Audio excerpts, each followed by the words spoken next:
أما هلا فقد أفضل مطربة عربية لعام 2008. حصدت نجمات روتانا المراكز المتقدمة بهذه الفئة، وكان المركز الأول من نصيب الفنانة إليسا بنسبة 92% مناصفة مع الفنانة شيرين عبد الوهاب اللي أيضا حصلت على نسبة 92%. بتمون عضحكي أنا بتمون عالدمع وإلك بتمون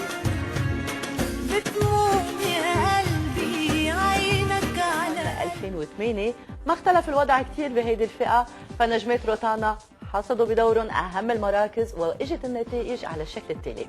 المركز الأول لأصالة نصري يلي حصلت على نسبة 90% مناصفة مع الفنانة نجوى كرم يلي حصلت أيضا على نسبة 90%. المركز الرابع كان من نصيب الفنانة إليسا يلي حصلت على نسبة 81%.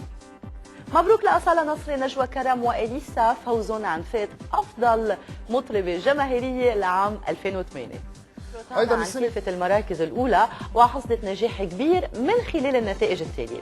المركز الأول أغنية بتمون غناء إليسا وحصلت على نسبة 95% بالتساوي مع أغنية يمكن غناء عاصي الحلاني يلي حصلت على 95%، وأغنية مليون خاطر غناء عبد المجيد عبد الله يلي حصلت أيضا على 95%.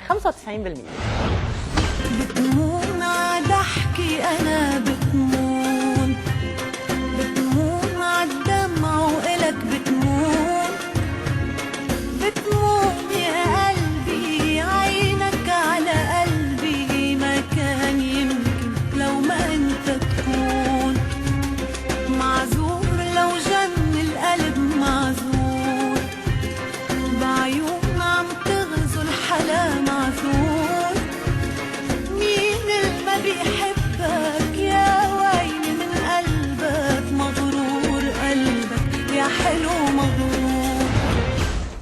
مبروك لإليسا، عاصي الحلاني، عبد المجيد عبد الله، أصالة، نجوى كرم، نوال الزغبي، قادم السهر وهند فوزهم عن فئة أفضل أغنية عربية لعام 2008.